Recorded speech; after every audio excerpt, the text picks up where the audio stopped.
حضرت جابر بن عبداللہ تھے یا معاذ بن جبل، غالباً جابر بن عبداللہ رضی اللہ عنہ، ان کی جب موت کا وقت آئی، یہ واقعہ میں کیوں سنا رہا ہوں، ایک اہم بات سمجھانے کے لیے، ان کی جب موت کا وقت آیا نا تو وہ رونے لگے، لوگ سمجھے کہ شاید موت سے ڈر گئے ہیں، پوچھا کہ آپ کیوں رو رہے ہیں، کہنے لگے میں خدا کی قسم موت کے ڈر سے نہیں رو رہا، مجھے رونا اس بات پہ آ رہا ہے کہ میں اللہ کو خوش کرنے کے لیے، اللہ کو راضی کرنے کے لیے گرمیوں میں روزے رکھا کرتا تھا، شدید پیاس برداشت کرتا تھا، کس کے لیے؟ اللہ کے لیے، شدید بھوک برداشت کرتا تھا، یہ لذت مجھ سے ہمیشہ کے لیے چھوٹ رہی ہے، کیونکہ آگے تو جنت ہے، جنت میں تو اللہ ہمارا اکرام کرے گا، ہم تو اللہ کے لیے کچھ نہیں کریں گے جنت۔ یہ واقعہ میں نے کیوں سنایا؟ دیکھو جب کوئی کام کرنا ہی ہوتا ہے تو اس کو پینلٹی سمجھنے کے بجائے، جرمانہ سمجھنے کے بجائے اس کام کو انجوائے کرنا شروع کر دو۔ صوفیہ کرام کے ہاں جو ہے نا، صوفیہ کرام جو بھی لوگوں کے دلوں پہ محنت کرتے ہیں، جتنے بزرگان دین گزرے ہیں، ان کے ہاں اصلاح کے دو طریقے رائج ہیں۔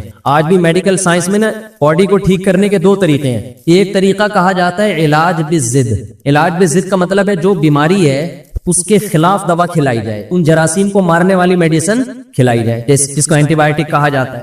آپ میں جو جرمز پھیل رہے ہیں، آپ نے ایسا زہر جسم میں داخل کیا، اس زہر نے ان جراثیم کو مار دیا، فائٹ کی اور اس کو وہ لینا کیا ہو گیا، ختم کر دیا۔ ایک طریقہ یہ ہوتا ہے۔ ایک طریقہ علاج بالمثل جو عام طور پہ ہومیوپیتھک میں چل رہا ہوتا ہے، یہ جو ویکسین ہے یہ کیا ہے، وہی جراثیم آپ کی باڈی میں داخل کیے جائیں جو آپ کو بیمار کرتے ہیں۔ اس کا فائدہ کیا ہوتا ہے کہ جب وہ مردہ جراثیم آپ کی باڈی میں داخل کیے جاتے ہیں تو آپ کی باڈی کے جراثیم اس سے لڑنے کے لیے تیار ہو جاتے ہیں۔ ان کو کیا پتا کہ یہ زندہ ہے کہ مردہ ہے، مردہ نہیں بھی ہوتے تو بڑے ادھموئے ہوئے ہوتے ہیں نا، جیسے آپ نے اپنے بیٹے کی فائٹ کرائی کسی کمزور سے، محلے کے کمزور لڑکے کے ساتھ، بچہ جیت گیا، آہستہ آہستہ اس میں کانفیڈنس پیدا ہونا شروع ہوا، پہلی دفعہ ہی لڑائی ایسے طاقتور سے کرا دی اور اس نے کوڑ دیا پکڑ کے، بچہ زندگی بھر کسی سے لڑنے کے قابل نہیں رہے گا نا۔ شروع میں کمزوروں سے لڑائی کروائی جائے، پھر آہستہ آہستہ وہ بڑے بڑوں سے لڑنے کے قابل ہو جاتا ہے۔ تو علاج کا ایک طریقہ باڈی میں یہ ہوتا ہے جس کو علاج بالمثل کہا جاتا ہے کہ آپ نے جو وہی جراثیم داخل کر دی، جیسے ویکسین ہے نا کووڈ کی، کورونا کی ویکسین،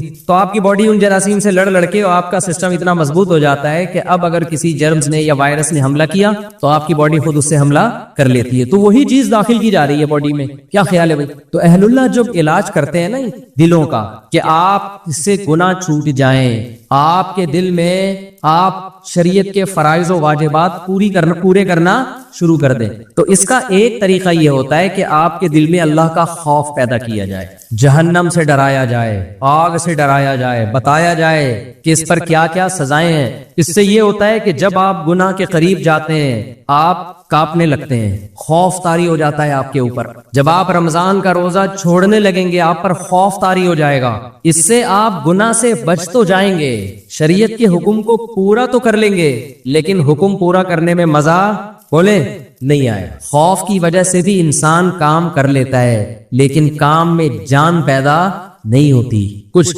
طلبہ وہ ہوتے ہیں جو ایگزام کی تیاری کے لیے پڑھتے ہیں، انہیں پڑھنے کا شوق بالکل بھی نہیں ہوتا، ڈر ہوتا ہے کہ کل فیل ہو جائیں گے، ابا سے مار پڑے گی، یہ ہو جائے گا وہ ہو جائے گا، وہ بھی پڑھ لیتے ہیں، لیکن جب وہ کتاب سامنے رکھ کے بیٹھتے ہیں تو انہیں خوشی نہیں ہوتی بلکہ ان کو تکلیف کہ کب اس عمل سے ہماری جان چھوٹے گی۔ سمجھتے ہو؟ یہ لوگ زیادہ ترقی نہیں کر پاتے، یہ دھکے دے کے چلتے رہیں گے، ایک دن بیزار ہو کے بھاگ جائیں گے۔ اور ایک طریقہ یہ ہوتا ہے کہ آپ جو کام کر رہے ہیں، جو ذمہ داری آپ کو دی گئی، اس میں آپ کی دلچسپی پیدا ہو جائے، وہ کام آپ کے لیے مزیدار ہو جائے۔ گناہ کبھی اللہ کے خوف سے انسان چھوڑتا ہے، کبھی اللہ کی محبت میں چھوڑتا ہے۔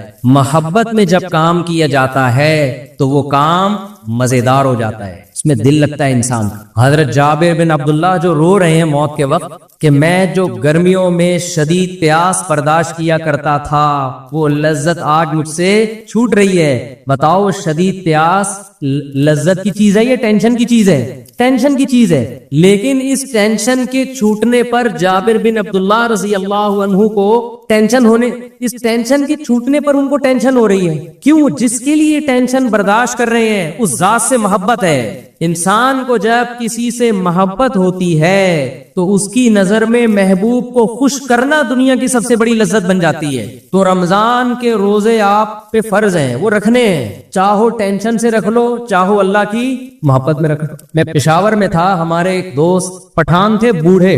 بعض دفعہ لوگ اتنے اخلاص سے بات کہتے ہیں کہ وہ 2-3 گھنٹوں کی تقریر ایک طرف اور 2 جملے ایک طرف, ان 2 جملوں سے ایسی موٹیویشن ملتی ہے کہ 1-2 گھنٹوں کی تقریروں سے وہ موٹیویشن نہیں ملتی. آپ کو پتا ہے, ہم جب کسی محفل میں ہو اور شادیوں کی بات نہ ہو تو ایسا ہوتا ہے نہیں. اب تک کی رپورٹ کے مطابق اس طرح کبھی میری معلومات کی حد تک ایسا ہوا نہیں. تو وہاں بھی یہی بات موضوع, میں خود نہیں چھیڑ رہا ہوتا تو دوسرے چھیڑ دیتے. تو پشاور میں ہماری دعوت تھی, وہ بوڑھے پٹھان تھے, بڑا انہوں نے ہمارے اکرام کیا, تھے بھی بڑے مالدار.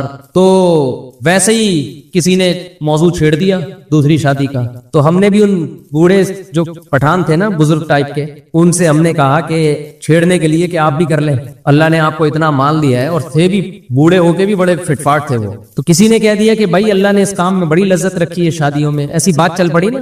کسی نے کہا کہ نہیں جی لذت جو ہے وہ بکرا کھانے میں, کسی نے کہا کہ مرغے پھوڑنے میں, ہر آدمی کے اپنے مزے ہیں. کسی نے کہا کہ جی انڈیا پاکستان کا میچ دیکھنے میں. وہ بزرگ نے بڑی زبردست بات مجھے کہنے لگے, مولوی صاحب لذت اللہ نے صرف 2 چیزوں میں رکھی ہے. لذت اللہ نے صرف, بولو, ایک اپنی راہ میں لڑنے میں اور ایک روزہ افطار کرنے میں. یہ بات انہوں نے ایسے جذبے سے کہی, جو آدمی خود عمل کرتا ہے نا, عمل, اس کی بات میں اللہ نے وزن بہت رکھا ہے. شو مارنے کے لیے تو کوئی بھی کچھ بھی کہہ دے, گورنمنٹ کی طرف سے کوئی پابندی نہیں. آج کل بڑے بڑے موٹیویشن اسپیکر پڑے ہوئے ہیں, ایسی تقریریں کر رہے ہوں گے, آپ کو لگے گا ان سے زیادہ نیک آج تک اس کائنات میں پیدا وہی. لیکن جب آپ ان کے پاس جاؤ تو 5 منٹ بات کرنے کے بھی پیسے مانگتے ہیں. ان سے بولے نا کوئی نصیحت کر لو, کہہ رہے 50 روپے یہاں رکھ, پھر نصیحت کروں گا میں تجھے. مکمل پروفیشنل بن چکے ہیں, پیسہ, بزنس, خیر خواہی کا جذبہ ہے, اچھے بھی ہیں, اچھے لوگ بھی ہیں. تو اس نے جو دل سے یہ بات کہی نا, اس بات کو کہے ہوئے میرا خیال ہے 7-8 مہینے ہو گئے. اتنا مزہ آیا اس کے منہ سے یہ 2 جملے سننے میں, اتنا مزہ آیا کہ جب میں یہ بیان کرتا ہوں نا, بیان کرتے ہوئے مجھے اپنے جذبات پہ کنٹرول نہیں ہے. سوچیں اس نے کتنے اخلاص سے یہ جملہ کہا ہوگا. اس کی ساری عمر لڑائی میں گزری ہے, ساری عمر. اس نے کہا مزہ اللہ نے کس میں رکھا ہے, صرف 2 چیزوں, ایک خدا کی راہ میں لڑنے میں, دوسرا روزہ افطار کرنے. آپ کہہ سکتے ہو کہ روزہ افطار کرنے میں جو لذت ہے وہ کھانے پینے کی لذت ہوگی. میرے بھائی, کھانے پینے کی لذت ہر بھوکے کو حاصل ہوتی ہے. کھانے پینے کی لذت ہر بھوکے کو, بولو, یہ تو انگریز کو بھی ہوتی ہے. بھوک کے بعد اس کو کھانا ملے گا, اس کو بھی بڑا مزہ آئے گا. پیاس کے بعد پانی کی لذت ہندو کو بھی حاصل ہوتی ہے. اس بزرگ کا مطلب وہ لذت نہیں تھا جو ہر بھوکے اور ہر پیاسے کو کھانے اور پینے کے وقت, بولو, حاصل ہوتی ہے.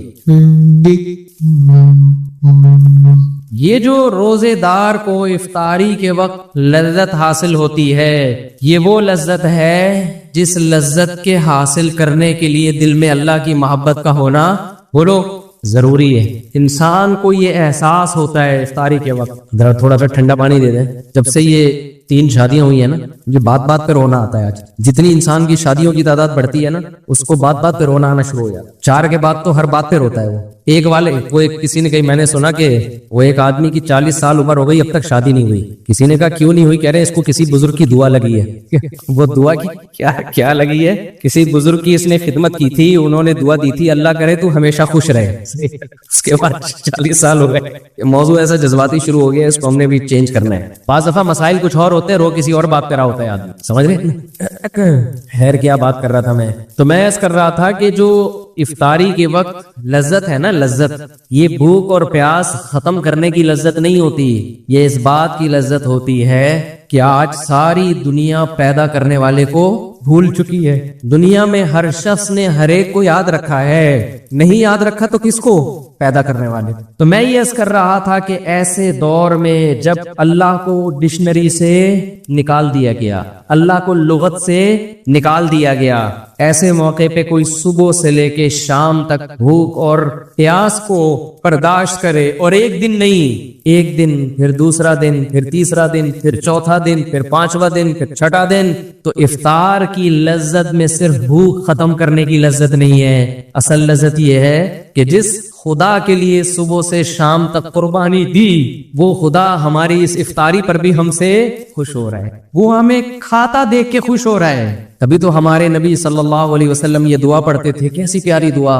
ذهب الظمأ شدید پیاس کے بعد جب روزہ افطار ہو، فرماتے تھے نبی صلی اللہ علیہ وسلم کتنی لذتیں اللہ نے دے دی، ذهب الظما، فرماتے پیاس چلی گئی۔ شدید پیاس میں آپ پانی پیتے ہیں، کیسا سکون ملتا ہے، ذهب الظما، پیاس چلی گئی۔ وابتلت العروق، رگیں تر ہو گئی۔ سارا دن انسان بھوک اور پیاس کی وجہ سے کیسا خشک ہو جاتا ہے، سوکھ جاتا ہے۔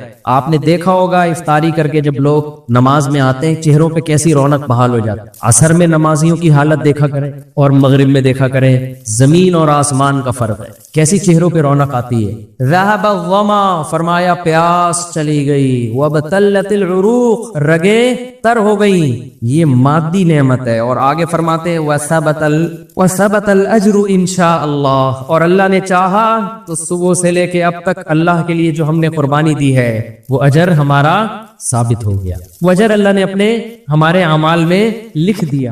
مزے ہی مزے، لذتیں ہی لذتیں، ان لذتوں سے ہمارا لبرل طبقہ، دنیا دار طبقہ اور غیر مسلم بولو محروم، یہ لذت اس کو حاصل نہیں ہے۔ وہ بھی بھوکے رہتے ہیں ڈائٹنگ کرنے کے لیے، کولیسٹرول ختم کرنے کے لیے۔ ان کو ان کے ٹرینر نے کہا ہوتا ہے کہ ایک ٹائم کے کھانے کا ناغہ کر دو۔ اس بھوک کے بعد جب وہ کھاتے ہیں ان کو وہ لذت محسوس نہیں ہوتی جو ہمیں افطاری کے وقت محسوس ہوتی ہے۔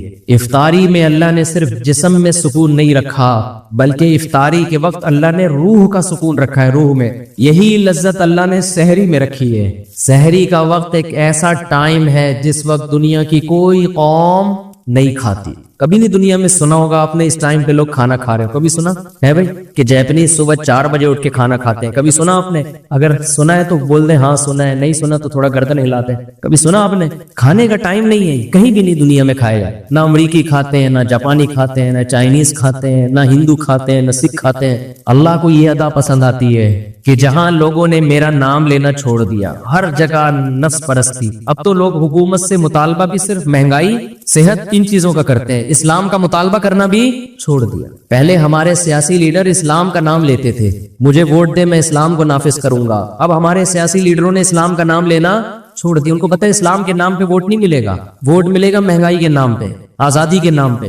تو ایسے دور میں جب اللہ کو لوگوں نے اپنی کتابوں سے، اپنی ڈکشنری سے نکال دیا تو نبی صلی اللہ علیہ وسلم نے فرمایا کہ اللہ اور اس کے فرشتے صبح سحری کھانے والوں کے لیے پر رحمت بھیجتے ہیں۔ فرشتے رحمت کی دعا کرتے ہیں ان لوگوں کے پر جو صبح اٹھ کے، کیونکہ اللہ کو یہ ادا بھی اپنے بندوں کی پسند آتی ہے کہ دنیا میں کوئی قوم اس ٹائم پہ کھانا نہیں کھاتی اور میرے نیک بندے صبح اٹھ کے کھا رہے ہیں۔ کہ کس کا حکم ہے؟ اللہ کا حکم ہے۔ کلوا واشربوا حتى يتبين لكم الخيط الابيض من الخيط الاسود من الفجر۔ اللہ نے فرمایا کھاؤ اس وقت تک جب تک سفید دھاگا سیاہ دھاگے سے ممتاز اور جدا نہ ہو جائے، صبح صادق طلوع نہ ہو جائے۔ ثم اتموا الصيام الى الليل، پھر غروب آفتاب تک اس روزے کو مکمل کرو۔ اے اللہ بہت مشکل حکم ہے، پوری روٹین تو نے ہماری چینج کر دی۔ اللہ نے تسلی دی ایام معدودات، پورے سال کے لیے نہیں کہہ رہا، گنے چنے دن ہیں، گنے چنے انگلیوں پہ گن سکتے ہو، اس سے زیادہ تمہیں میں مکلف نہیں بنا رہا۔ ویسے بھی آپ کی جنرل نالج کے لیے پاکستان میں 15 سال سے روزے 29 ہی ہو رہے ہیں، 30 روزے میری اور آپ کی نسلیں نہیں دیکھیں گی، مجھے تو ایسا ہی لگتا ہے۔ 2006 سے میں نوٹ کر رہا ہوں، اس سے پہلے کا مجھے یاد نہیں۔ یہ 2022 ہے، 2007 سے لے کے 2021 تک، اب 22 چل رہا ہے نا، یہ کتنے سال ہو گئے؟ 14 سال۔ ایک دفعہ بھی رمضان 30 کا نہیں ہوا ہے۔ یہ خود ایک بہت بڑا سوالیہ نشان ہے، سمجھتے ہو؟ نشان ہے کہ کیا ہو رہا ہے مارکیٹ میں۔ محرم کبھی 30 کا ہوگا، کبھی منفی باتیں کرنے کا کوئی فائدہ نہیں ہوتا، لیکن بعض دفعہ آدمی اپنے جذبات کا تو اظہار کر سکتا ہے نا۔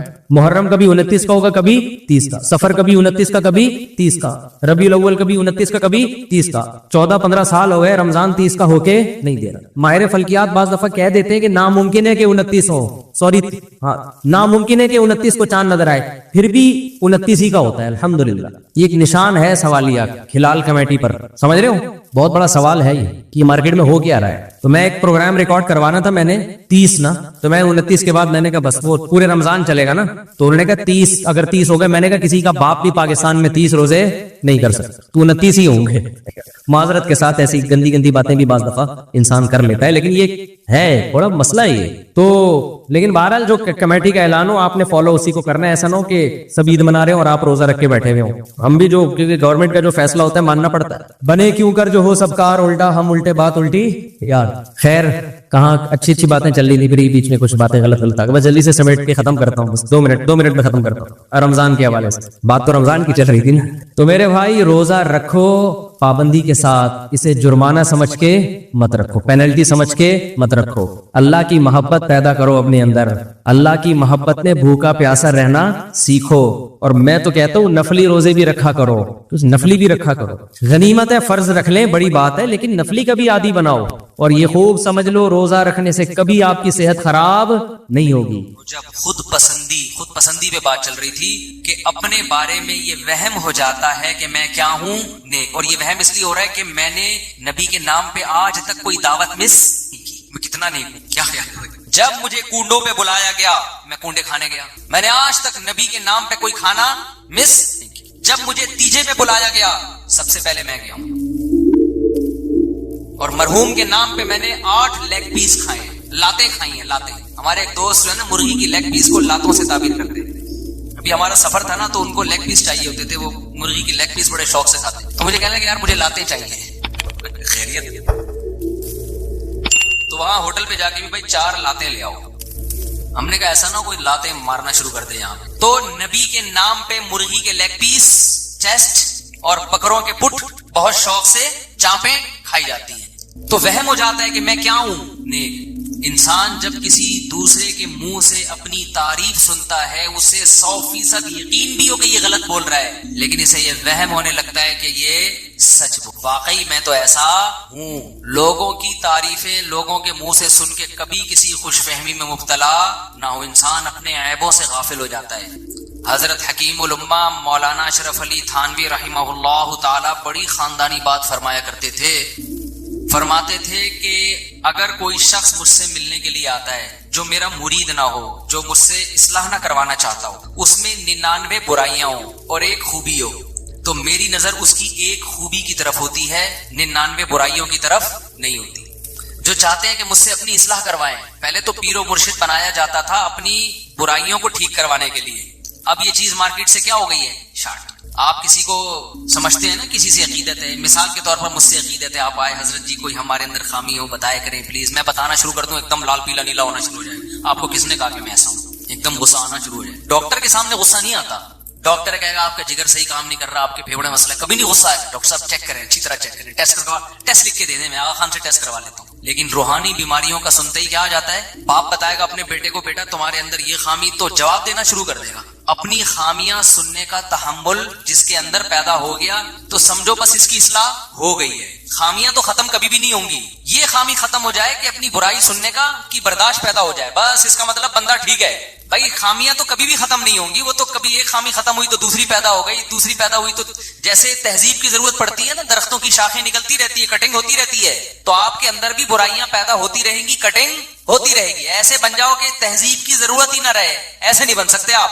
ایسا یہ ہو ہی نہیں سکتا. جو آدمی کہتا ہے میں بہت صحیح ہوں, میرے کو غلطی نہ بتائے, یا اس کو غلطی بتا رہے غصہ آ رہا ہے, اس کا مطلب یہ تو ٹھیک ہے ہی نہیں, یہ ٹھیک ہی نہیں. غصہ آنے لگتا ہے, اور خاص طور پہ جب کوئی بڑا سمجھا رہا ہو, باپ اولاد کو سمجھا رہا ہے, اولاد کو غصہ آنا شروع ہو گیا, تو پہلے تو اس کے تکبر کا علاج کراؤ. پہلے اس کا کس کا علاج ہوگا؟ تکبر کا. بعد میں باقی چیزیں. پہلے تو باپ بولے بیٹا تو پہلے نا یہ چیز ٹھیک کر لے کہ تو سننے کا برداشت کی طاقت پیدا کر اپنے اندر. شوہر بیوی کو کوئی غلطی سمجھا رہے تو بھڑکنا شروع ہو جائے, تو وہ غلطی اتنی بڑی غلطی نہیں ہے یہ بھڑکنا. اسی طرح عورت اپنے میاں کو اگر ایک کوئی چیز بتا رہی ہے کہ آپ یہ تھوڑی سی یہ چیز اپنے اندر چینج کر لیں, اور ایک دم غصہ آ جاتا ہے, تو یہ جو ایک دم غصہ آنا ہے یہ زیادہ بڑا فالٹ ہے اس غلطی کی نسبت جو آپ کے اندر ہے, کیونکہ یہ فالٹ شیطان میں تھا. دیکھو غلطی آدم سے بھی ہوئی نا, حضرت آدم علیہ السلام سے اللہ نے کہا کہ یہ درخت سے نہیں کھانا, انہوں نے کھا لیا, مسٹیک ہوئی نا, تو مسٹیک تو آدم سے بھی ہو گئی. اللہ نے کہا غلط کیا, انہوں نے کہا اللہ معافی چاہتا ہوں, غلط ہو گیا, معاف کر دے, ختم. شیطان سے بھی غلطی ہوئی. دو ہی مخلوق زمین پہ رہتی ہے نا, جنات اور انسان, تو دونوں کے باپ سے اللہ نے غلطی ہونے دی. جنات کا باپ شیطان تھا, انسانوں کا باپ آدم. آدم سے بھی ہو گئی مسٹیک. اللہ نے کہا کہ بھائی جیسے ہی اللہ نے لباس چھینا تو سمجھ گئے کہ یہ سزا ملی ہے. جیسے ہی لباس چھینا نا جنت کا, سمجھ گئے کہ یہ کیا ملی ہے, سزا. تو اب اللہ سے لڑ نہیں رہے کہ اللہ پہلے بتاتا تو کہ میں غلط کیا میں اس کو ریورس کرتا, اس مسٹیک کی تلافی کرتا, تو سزا پہلے دے رہا ہے, بتا بعد میں رہے کہ غلطی ہوئی ہے. بھائی سزا سے اندازہ ہو گیا کہ ہم نے کیا کیا ہے, غلط. فوراً آدم اور حوا دونوں اللہ کے دربار میں دعا مانگنے لگے, ربنا ظلمنا انفسنا, اپنی جان پر ہم نے ظلم کر لیا, تو نے اگر ہمیں معاف نہ کیا ہم تباہ ہو برباد ہو جائیں گے. ادھر شیطان سے غلطی ہوئی, اللہ نے کہا نکل جا میرے دربار سے.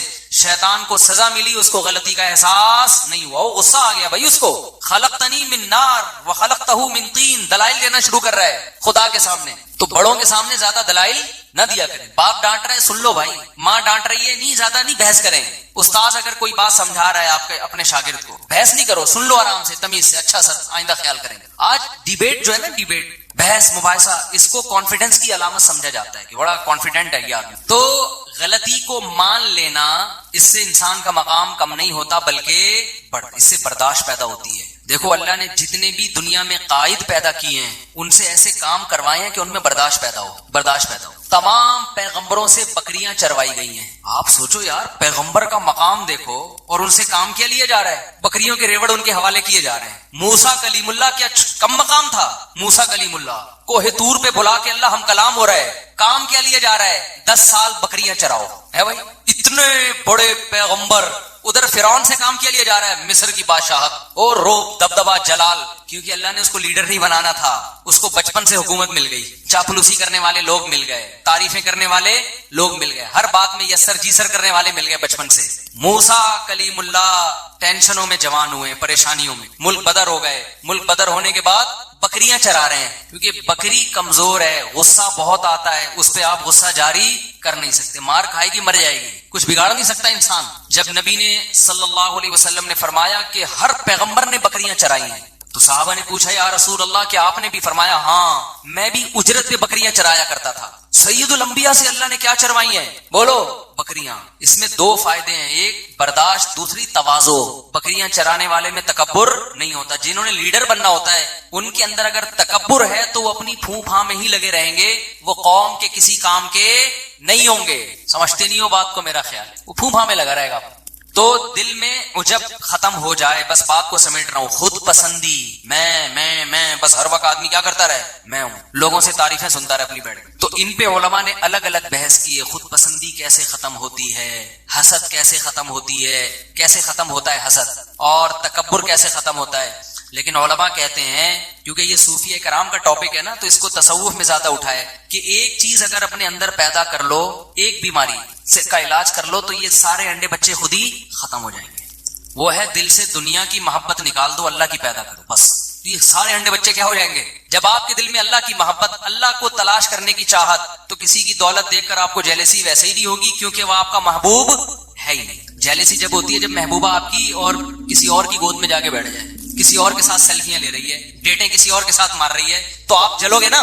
لیکن اگر وہ آپ کی دھتکاری بھی ہے, محبوبہ ہی نہیں ہے, بھاڑ میں جائے جہاں مرضی جا کے بیٹھے, تکلیف ہوگی آپ کو. بھائی دل کے ارماں آنسو میں اس وقت بہتے ہیں جب ان کے بچے آپ کو ماموں کہتے ہیں. ہر ایک کے بچے آپ کو ماموں کہیں, اس سے آپ کو تکلیف نہیں ہوتی. جب ان کے بچے آپ کو ماموں, جس سے آپ کی سیٹنگ آپ کی تھی, شادی اس کی کہیں اور ہو گئی, ایک دھچکا لگا, یار یہ کیا ہو گیا, میری نہیں ہوئی. پہلا دھچکا یہ کہ میری نہیں ہوئی, ریجیکٹ, اس پہ غم ہوتا ہے, اس کے ابا نے انکار کر دیا. پھر جب اطلاع ملتی ہے کہیں اور منگنی ہو گئی ہے, دوسرا دھچکا لگتا ہے کہ نہیں لگتا.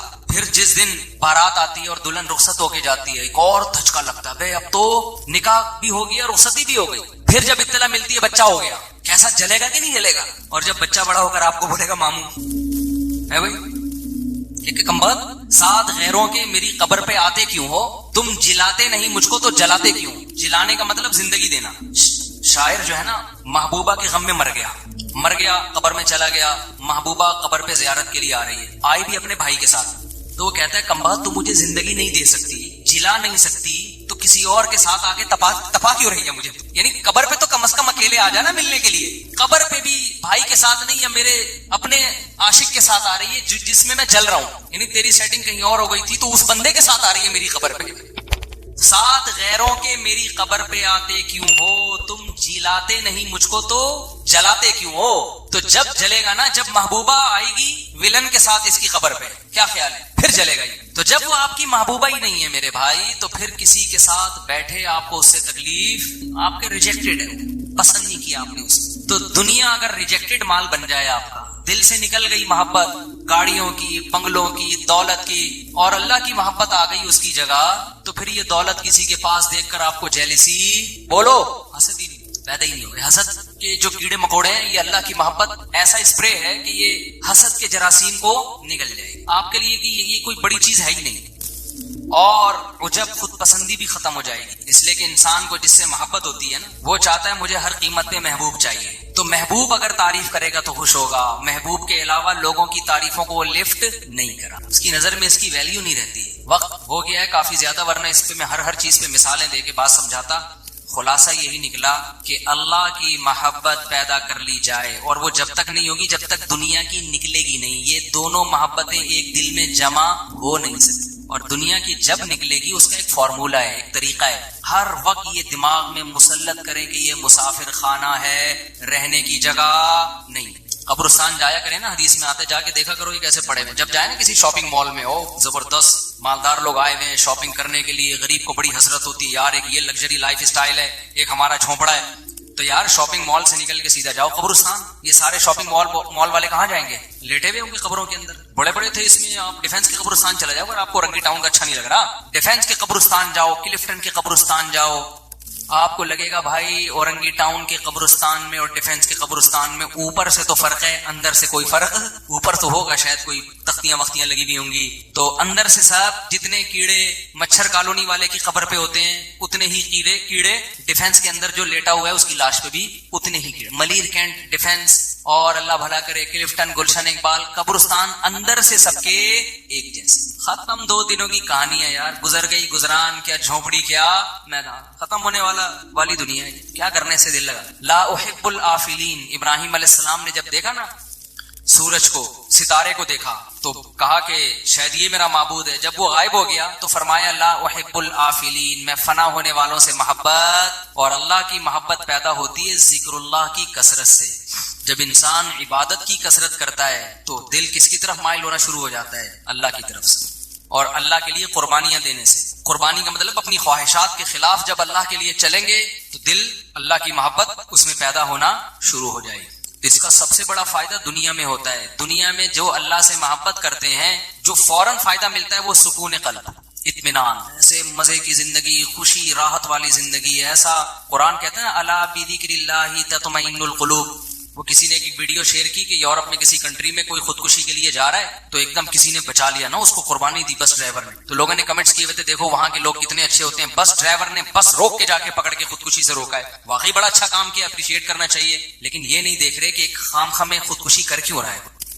اس معاشرے کے پازیٹو پہلو کو تو دکھایا جا رہا ہے کہ اگر ہمارے یہاں کوئی کر رہا ہوتا تو بس ڈرائیور نہیں روکتا, بلکہ عین ممکن ہے بس کی وجہ سے خودکشی کر رہی. کوئی 4K میں بیٹھ جائے نا کراچی میں, جب تک وہ بس کے اندر ہے اس کا دل کرے گا میں خودکشی کر لوں, کھڑکی سے چھلانگ لگا لوں. وہ تو شکر ہے اترنے کے بعد پھر وہ سکون ملتا ہے تو خودکشی کے خیالات ختم. 4K یہاں کھڑی بھی تھی نیو کراچی میں, چلا ہی نہیں رہا تھا, بھرے جا رہا ہے, ہل ہی نہیں رہا. بڑی بس ہے تو لوگوں نے پیچھے ایسے باتیں شروع کر دی, کوئی کہہ رہا ہے تجھے اس کو نیمبو چٹاؤ, نیمبو, پھر یہ ہلے گا. ڈرائیور نا ایسے لگتا ہے پی پا کے بیٹھ گیا آرام سے, بس اسے کوئی غم نہیں ہوتا پیچھے کس پہ کیا گزر رہی. تو ہمارے ہاں تو یعنی وہ جو بس ڈرائیور نے اس خاتون کو یا مرد کو جو بھی تھا اس کو خودکشی سے بچا لیا, بڑا اچھا کام کیا. انسانیت کو بچانا تو بہت بڑی عبادت ہے, موت سے بچانا تو اس معاشرے کا یہ پازیٹو پہلو ہے. لیکن ایک بہت بڑا نیگیٹو بھی ہے کہ جہاں اتنے پازیٹو لوگ رہتے ہوں جو اپنی جان پہ کھیل کے دوسروں کو بچا رہے ہوں, وہاں اتنے نیگیٹو پیدا کیسے ہو گئے جو خودکشی کرنا چاہتے ہوں؟ نہیں آ رہی بات سمجھ.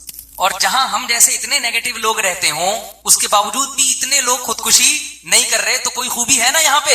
وہ خوبی یہ کہ یہاں اللہ ہے جو تسلیاں دیتا ہے, بے روزگاروں کو بھی تسلی دیتا ہے. رزق کس کے ہاتھ میں ہے؟ میرے ہاتھ میں. ہر سال امتحان میں فیل ہونے والوں کو بھی تسلی دیتا ہے کہ دیکھو کتنے لوگ جو چور تھے اور کیا بن گئے وہ پاکستان کے, کتنے لوگ کچھ بھی نہیں آتا تھا کہاں پہنچے ہوئے ہیں. تم تو فیل ہو گئے نا میڈیکل کالج میں, ڈاکٹر بن کے کیا کر لیتے تم. خیر یہ تو ایک میں مزاح کر رہا ہوں. حقیقت میں وہ ایک ہے نا کہ ایک آدمی کا بچے کا تعارف کروا رہا تھا, یہ ڈاکٹر ہے, یہ فلاں ہے, یہ انجینئر ہے, یوں ہے. تو لوگوں نے کہا کہ اور یہ کیا ہے, اس نے کہا یہ چور ہے. اس نے اس کو گھر میں رکھا ہوا کیوں, کہہ رہے کما کے یہی لے کر آتا ہے ایسے, باقی سارے کچھ بھی نہیں کرتے. تو اللہ کی طرف سے تسلیاں ملتی ہیں غربت میں, مہنگائی میں, بیماریوں میں. کل ایک بزرگ سے ملاقات ہوئی پنجاب میں لاہور کا سفر تھا نا 2 دن کے لیے, تو ایک بڑے بوڑھے سے ملاقات ہوئی. آرمی کے کوئی بڑے آفیسر تھے, سلام دعا تھی ان سے. تو وہ اپنے بوڑھے والد کی بڑی خدمت کر رہے تھے. ہم جب گئے تو انہوں نے اپنے والد صاحب سے بھی ملوایا. کتنا اچھا لگتا ہے کہ انسان اپنے بوڑھے باپ سے بھی سب کو ملوا رہا ہے. اس کی علامت ہوتی ہے اپنے باپ کو عزت. حالانکہ میرے ان کے والد سے کوئی نہ سلام دعا نہ کچھ بھی, لیکن جو بھی ان کے پاس جائے گا وہ سب سے پہلے کس سے ملوائیں گے؟ بیڈ پہ پڑے ہوئے بوڑھے آدمی. مجھے بڑا اچھا لگا. دیکھو جتنی عزت یہ دے سکتے ہیں اتنی عزت دے رہے. تو نہ اولڈ ہاؤس میں جمع کرایا ابا کو, وہیں گھر میں خدمت ہو رہی ہے. میں گیا تو وہ بوڑھا بیچارہ کیا کہہ رہا ہے, بس دعا کرو میری مغفرت ہو جائے. بستر مرگ پہ ہوں, موت کے لیے تیار ہوں, کوئی غم نہیں ہے ایک غم کے سوا, وہ کیا ہے؟ آخرت میں بخشش. بس اتنا اچھا لگا مجھے کہ دیکھو مسلمان کا خاتمہ کتنا اچھا ہوتا ہے. دنیا دار آدمی کا خاتمہ اچھا نہیں ہوتا. وہ کہ یار میں مر کیوں رہا ہوں, میں کیوں مرا ہوں, مفتی صاحب کچھ ڈاکٹر لاؤ, کوئی ٹیکا لگائے, میں بچ جاؤں. مسلمان کو غم نہیں ہوتا, موت زندگی کا اتنا ٹینشن نہیں ہے. اس کو ٹینشن یہ ہے کہ آخرت میں بخشش ہو جائے. اور حدیث میں آتا ہے, نبی نے فرمایا جس کو موت کے وقت اللہ سے امید بھی ہو اور اپنے گناہوں کا خوف بھی ہو, تو اس کا مطلب اللہ اس کو معاف کرنا چاہتا ہے اور اس کی بخشش چاہتا ہے. یہ کنڈیشن بہت اچھی ہے کہ اپنے گناہوں سے ندامت بھی ہو آخری وقت میں, اور کچھ اللہ سے امیدیں بھی ہوں کہ بھئی ہمارے اعمال تو نہیں ہے, شاید اللہ بخش دے, رحمت کر دے. تو یہ تسلیاں ہمیں اللہ کی وجہ سے ملتی ہیں. جس کا جتنا گہرا اللہ سے تعلق ہوتا ہے اتنا ٹینشن لیس ہوتا ہے, اور جو اللہ سے جتنا دور ہوگا تو ٹھیک ہے خودکشی کرنے والوں کو بچائے گا تو انسانیت کے ناطے, لیکن کوئی بھروسہ نہیں ہے کل خود ہی اسی پل پہ کھڑا ہو اور کوئی دوسرا اس کو بچا. اللہ تعالیٰ ہمارے دلوں میں اپنی محبت پیدا فرمائے اور ہمارے دلوں کے قبلوں کو اللہ درست فرمائے. سبحانک اللہم وبحمدک نشہد ان لا الہ الا انت نستغفرک ونتوب. آپ کی مسجد کا استنجا خانہ جمعہ کے دن صرف ایک کھلا ہوا ہے, باقی بند اور خراب ہیں. یہ انتظامیہ کا ہیڈیک ہے بھائی, انتظامیہ کو بتائیں بھائی. ایک واش روم تو نہیں ہونا چاہیے, واش روم تو زیادہ ہونے چاہیے. ایک خاتون کہتی ہیں کہ پردہ صرف نظر کا ہوتا ہے, کپڑے نہیں, سوچ بدلنی چاہیے. اور دنیا کہاں سے کہاں پہنچ گئی اور ہم لوگ اسی چکر میں پڑے ہوئے ہیں کہ عورت نامحرم سے بات نہ کرے, چہرہ چھپائے. یہ نعرہ لبرل لوگوں کی طرف سے لگایا جاتا ہے. لبرل لوگوں کی نظر میں دنیا کے ہر مسئلے کا علاج ترقی ہے. پیٹ بھرا ہو, توندے بھری ہوئی ہو, پیسہ ہو, معاشی ترقی ہو, بس حیا, تمیز, تہذیب ان کا ٹاپک ہے ہی نہیں. اب آپ ڈاکٹر کے پاس گئے, آپ پیشنٹ ہیں, ڈاکٹر سے پوچھ لیں ڈاکٹر صاحب, کوئی خاتون اگر ڈاکٹر صاحب کے پاس ہیں اپنے گردے چیک کرانے, لنگس چیک کرانے, شوگر چیک کرانے, ڈاکٹر ان کو کیا بتائے گا؟ بھائی یہ دوا کھاؤ, ان چیزوں سے پرہیز کرو. وہ اگر ڈاکٹر سے کہ ڈاکٹر صاحب میں اسکارف لے لوں کہ نہیں لوں, ڈاکٹر کہے گا بھائی یہ میرا ہیڈیک, اس کا گردے کی پتھری کا اسکارف سے کوئی تعلق نہیں ہے. سمجھ رہے ہو نا؟ تو دنیا ترقی کر رہی ہے, چاند پہ جا رہی ہے, مریخ پہ جانے کی باتیں ہو رہی ہیں. ان کے سامنے آخرت ہے ہی نہیں کہ خدا بھی ہے, کچھ اس کے بھی تقاضے ہیں, اس کو خوش کرنا ہے. یہ چاند جس پہ آپ گئے ہو یہ بھی کس نے بنایا ہے؟ خدا نے بنایا ہے, اور وہ جب چاہے 2 منٹ میں تمہیں برباد کر سکتا ہے. یہ ساری ترقیاں چند سیکنڈ میں ڈھیر ہو جائیں گی اگر اللہ چاہے. جن کا یہ عقیدہ ہے کہ اس کائنات کو بنانے والا کوئی اور ہے, اس کو بھی ہمیں خوش رکھنا ہے. پیٹ بھرا ہوا دنیا کا ہر مسئلے کا حل نہیں ہے, معاشی ترقی دنیا کے ہر مسئلے کا حل نہیں ہے. خدا کو بھی راضی کرنا ہے. موت کے بعد کی زندگی ہے, تو جو موت کے بعد کی زندگی کے قائل ہیں وہ حیا اور شرم کے بھی قائل ہیں, کیونکہ اللہ بے حیائی کو پسند نہیں کرتا. یہ اللہ کا مسئلہ ہے, بے حیائی ہونی چاہیے کہ نہیں ہونی چاہیے, یہ ہمارے اور آپ کے مسائل نہیں, یہ اللہ کا مسئلہ ہے. اللہ زنا کو پسند نہیں کرتا اور زنا کی طرف جانے کے تمام دروازوں کو بند کرتا ہے. اس لیے اللہ نے عورت کو حجاب کا حکم دیا, پردے کا حکم دیا. جن معاشروں میں پردہ نہیں ہے وہاں زنا عام ہے.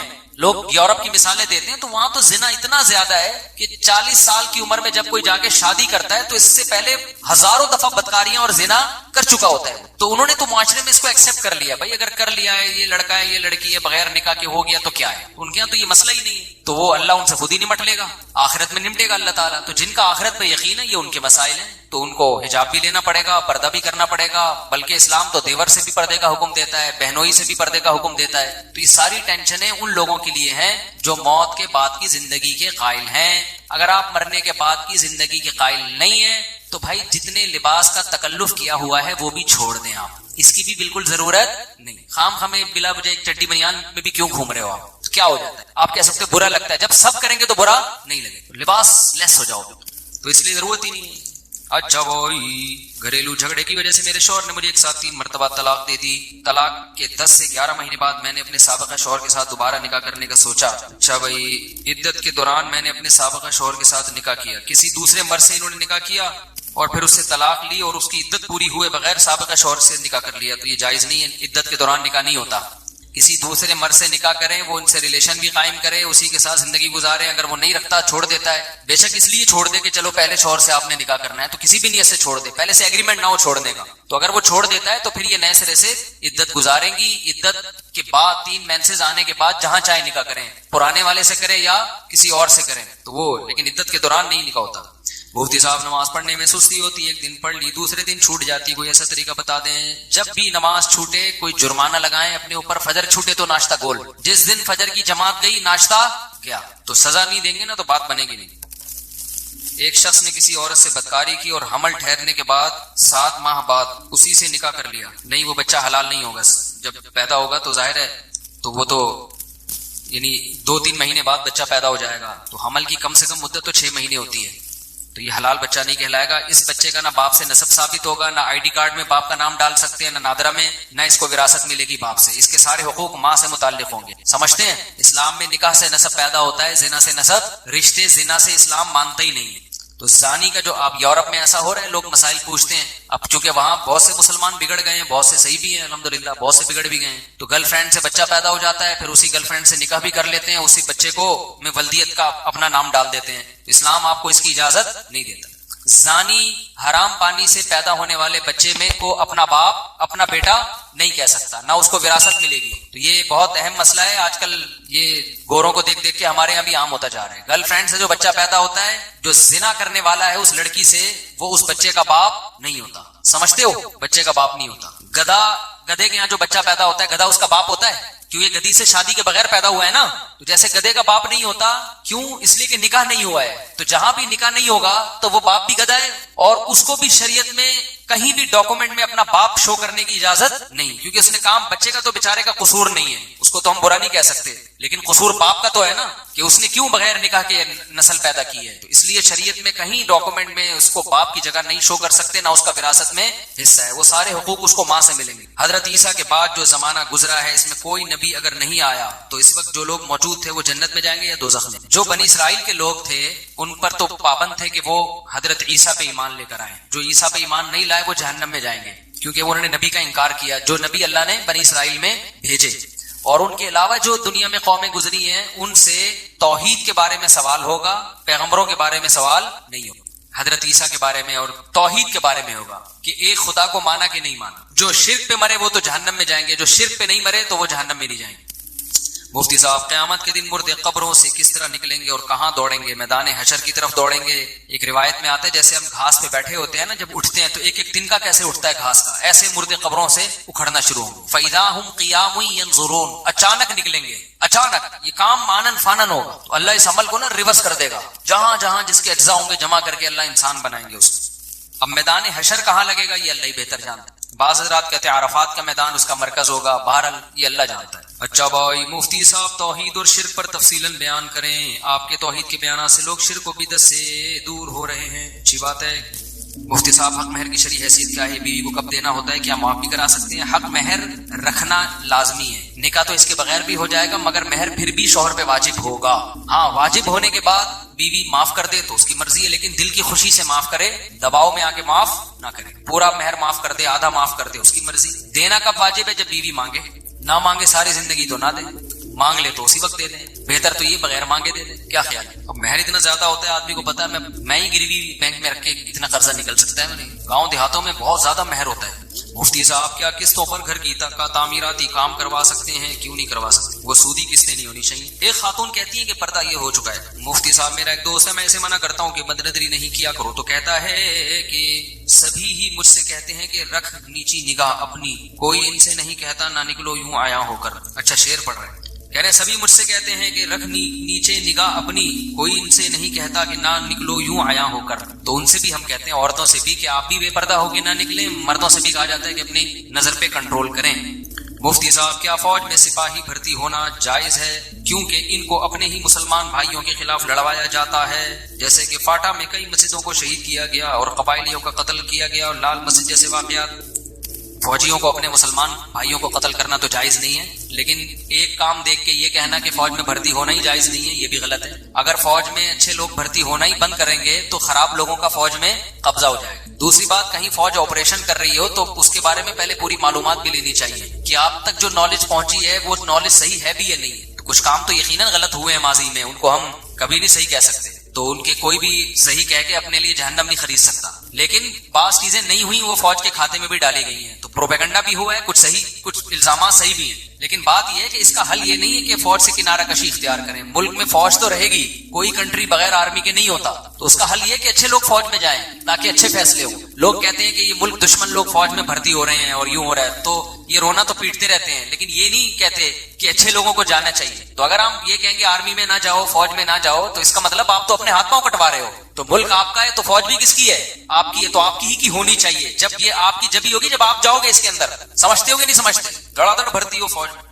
اللہ جزائے خیر دے جامعۃ الرشید کو، ان کی محنتوں سے کوششوں سے الحمدللہ درجنوں علماء فوج میں کمیشن آفیسر بھرتی ہوئے ہیں۔ 30-32 تو جامعۃ الرشید کے طلبہ ہیں جو فوج میں کمیشن آفیسر بھرتی ہوئے ہیں۔ تو یہ جامعۃ الرشید کا بھی اچھا اقدام ہے، اور اس سے فوج کا بھی پتہ چلتا ہے کہ فوج بنیادی طور پر اسلام دشمن نہیں ہے۔ اگر ہوتی تو اتنے علماء کو کمیشن آفیسر تھوڑی بھرتی کیا جاتا۔ ہاں برے لوگ آ جاتے ہیں، ہر جگہ آتے ہیں، تو فوج میں بھی آتے ہیں، تو جب اچھے جائیں گے تو خیر غالب ہو جائے گی انشاءاللہ۔ تبلیغ والوں سے ایک دن میں نے کہا یار تم لوگ یہ کر رہے ہیں، بعض تبلیغی ایسے ہوتے ہیں، انہوں نے کہا آپ آ جاؤ تبلیغ میں، ٹھیک ہے نا، آپ وقت لگاؤ۔ تو یہ چیزیں آپ اگر سمجھ رہے ہو کچھ غلط ہو رہا ہے تو علماء جائیں نا، تو میرے پاس اس کا کوئی جواب تھا نہیں۔ تو بات یہی ہے کہ بھئی اگر آپ یہ سمجھتے ہو کہ یوں غلط ہو رہا ہے تو پھر صحیح آپ چلے جاؤ، آپ صحیح کر دو اس کو جا کے۔ جو نہ خود جا رہا ہے اور نہ صحیح کرنے کی کوشش کر رہا ہے تو پھر باتیں بنا رہا ہے، تو باتیں بنانے پر گورنمنٹ کی طرف سے کوئی پابندی نہیں ہے۔ اصلاح کرنا مشکل کام ہے اور باتیں کرنا بہت آسان۔ باتیں کرتے رہو، بیٹھ کے نیگیٹیوٹی پھیلاتے رہو۔ بنگلہ دیش کے اندر قرآن کی بے حرمتی کی گئی، وہاں کے مسلمانوں نے ہندوؤں کے بت توڑے۔ آپ کے جیل میں کیا لکھا ہے؟ جانا ہوا یا نہیں؟ سمجھ میں نہیں آیا کیا کہہ رہے ہیں؟ کیا لکھا ہے آپ کے جیل میں؟ آپ کے خیال میں بالکل ناجائز ہوا؟ کون جائز کہہ سکتا ہے بھائی اس کو؟ میرے بھائی کی عنقریب شادی ہے، لڑکی والوں کی طرف سے جو بارات ہوتی ہے اس میں مخلوط ماحول ناچ گانے میں میں نے والدین کے ذریعے ان کو پیغام دیا کہ میں شرکت نہیں کروں گا، لیکن وہ راضی نہیں۔ اب کیا کریں جبکہ بھائی والدین کے ناراض ہونے کا بھی خطرہ ہے؟ بھائی والدین کو چاہیے کہ جیسے آپ کا بھائی اور والدین سے رشتہ ہے تو بھائی اور والدین کا آپ سے بھی رشتہ ہے، تو آپ رشتہ داری جوڑنے کے لیے گناہ میں شرکت کریں، یہ جائز نہیں ہے۔ ان کو چاہیے رشتہ داری جوڑنے کے لیے گناہ کا بائیکاٹ۔ اللہ کے لیے نہیں کر رہے تو اپنے بیٹے کے لیے، اپنے بھائی کے لیے کر لیں کہ یار میرا بھائی نہیں آئے گا شادی میں، تو اس لیے میں مخلوط ماحول اور گانا بجانا نہیں چاہتا، ہمارے ہاں سادگی سے شادی ہوگی تاکہ میرا بھائی بھی اس شادی میں آ جائے۔ تو اگر وہ یہ کام نہیں کرتے تو پھر مخلوق کو خوش کرنے کے لیے اللہ کو ناراض نہیں کیا جاتا۔ میں نے اس سے پہلے ایک پرچی بھیجی تھی لیکن آپ کا بیان نشر نہیں ہوا۔ میرے والدین دونوں فوت ہو چکے ہیں، ہم 3 بہنیں اور 4 بھائی ہیں، ہم 4 بھائیوں سے اپنا حصہ لے سکتے ہیں کیونکہ ہم بہنیں بھائیوں سے خوش نہیں ہیں۔ یہ بہنوں نے لکھا ہے کہ ہم اپنے بھائیوں سے وراثت کا حصہ لینا چاہتے ہیں کیونکہ ہم پٹھان لوگ ہیں۔ تو آپ تو گن پوائنٹ پہ لو اپنا حصہ، بندوق لے کے جاؤ، بھائی سے بولو حصہ دے، بولے یہ کون سا طریقہ؟ بولے ہم پٹھان ہیں، ہمارا یہی اسٹائل ہے، ٹھیک ہے نا؟ تو آپ تو زبردستی لو بھائی، تو لے حصہ، وہ بھائیوں سے خوش ہوں تو بھی لیں۔ یہ صرف پٹھانوں کی بات نہیں ہے، ہر قوم میں بہنوں کو حصہ دیا ہی نہیں جاتا۔ میں تو گیا ہوں نا پنجاب کے دیہاتوں میں گیا ہوں، وہاں بھی پی جاتے ہیں، کراچی میں بھی بہت سی جگہوں پہ پی جاتے ہیں۔ تو یہ ہر قوم میں یہ بیماری ہے کیونکہ بہن کمزور ہوتی ہے اور دیتے ہوئے جان نکل رہی ہوتی ہے آدمی کی، اور پتہ ہی ہے نہ میرے خلاف کیس کرے گی، خود ہی بدنام ہوگی کہ بھائی کو عدالت میں لا رہی ہے۔ اور اکثر گھر میں رہنے والی عورتوں کو عدالتوں کا، وکیلوں کا پتہ بھی نہیں ہوتا۔ ان کو تو یہ نہیں پتا کہ بھائی پیزا کیسے منگوانا ہے آن لائن ہم نے، تو وہ وکیل کیسے منگوائے گی بیچاری، ٹھیک ہے نا؟ اس کو یہ نہیں پتا ہوتا کہ آن لائن شاپنگ کیسے کی جاتی ہے، تو گھریلو لڑکیاں ہوتی ہیں تو ان کو وکیل کا، عدالت کا کیا پتا۔ تو اللہ دیکھ رہا ہے سب کچھ، وہ قیامت کے دن انتقام لے گا۔ اللہ نے کہا ہے کہ ہر ایک کا حصہ بیان کیا، اللہ نے بتا دیا قرآن میں للذکر مثل حظ الانثیین، بہن کا آدھا بھائی کا دگنا، تو بہن کا وہ آدھا دینا پڑے گا آپ کو، اس لیے مانگے بغیر دیا کرو، اور اگر نہیں دے رہے تو بہن لے سکتی ہے، بالکل عدالت بھی جا سکتی ہے، اس میں کوئی گناہ نہیں ہے۔ اس میں اگر بھائی یہ کہتا ہے نا کہ رشتے کو خراب کر رہی ہو تو بھائی کو گناہ ملے گا کہ تو وراثت نہ دے کے رشتہ خراب کر رہا ہے۔ بھائی وہ وراثت مانگ کے رشتہ داری نہیں توڑ رہی، تم جو ظلم کر رہا ہوتا ہے اس کی طرف نسبت کی جاتی ہے برائی کی۔ آپ کسی سے اپنا حق مانگ رہے ہیں، دوست ہے، یار میرے تو نے 1 لاکھ روپے قرضہ لیا تھا واپس کر، وہ کہہ رہا تمہیں دوستی کا خیال نہیں ہے، اور تو میرے پیسے پی گیا، تجھے دوستی کا خیال نہیں ہے، میں مانگ رہا ہوں تو دوستی کے خیال کے تانے دے رہا ہے، الٹا چل رہا ہے نا معاملہ۔ میں اکثر کہتا ہوں نا، اکثر عورتیں کہتی ہیں آپ اپنی پراپرٹی میرے نام کر دیں، بعض خواتین یہ کہتی ہیں کہ یہ گھر کس کے نام کر دیں؟ میرے نام. آپ کہتے ہو بھائی اچھا بھلا میرے نام ہے، تم بھی رہو اس میں تمہیں نکال تھوڑی رہا ہوں. تو کہتی ہیں آپ کو مجھ سے محبت نہیں ہے کیا؟ آپ مجھ پہ اطمینان نہیں ہے، اعتماد نہیں ہے؟ تو بیچارہ مرد ڈر جاتا ہے، یار محبت تو ہے، اطمینان بھی ہے، اعتماد بھی ہے، کوئی بھاگ نہیں رہی، چلو میں تمہارے نام کر دوں. تو جب بیگم یہ کہا کرے یہ گھر میرے نام کر دیں اور جواب میں کہے آپ کو مجھ سے محبت نہیں ہے، تو آپ کو بہت محبت ہے اور تمہیں بھی محبت ہے، لہذا پہلے تمہیں جو ابا سے ملنے والا ہے نا وہ پہلے سے وصیت میرے نام لکھ دے کہ چونکہ مجھے اپنے میاں سے بہت محبت ہے لہذا مجھے جو اپنے ابا سے وہ فلاں پلاٹ ملا ہے وہ آج سے کس کے نام؟ کیا خیال ہے بھائی؟ میرے. تو محبت میں جو پہلے دعویٰ کرتا ہے نا اس کا حق ہے کہ پہلے وہ محبت کو ثابت کرو. تو جو آئی لو یو پہلے بولے گا وہ پھنسے گا، حقیقت ہے. اور جب آئی لو یو بولا جاتا ہے تو کچھ لیا نہیں جاتا، دیا جاتا ہے. جو بولے گا تو بیگم کہتی ہے مجھے آپ سے بہت محبت ہے، اپنی پراپرٹی میرے نام کر دیں. آپ اس کو میں نے مان لیا کہ تمہیں مجھ سے بہت محبت ہے، میں تمہیں جھوٹا نہیں سمجھتا، قسم اٹھانے کی بھی ضرورت نہیں ہے، تم نے بالکل سچ کہا ہے اور اسے ثابت کرنے کے لیے اپنا پلاٹ میرے نام کا یا اپنا زیور یہ مجھے پکڑا.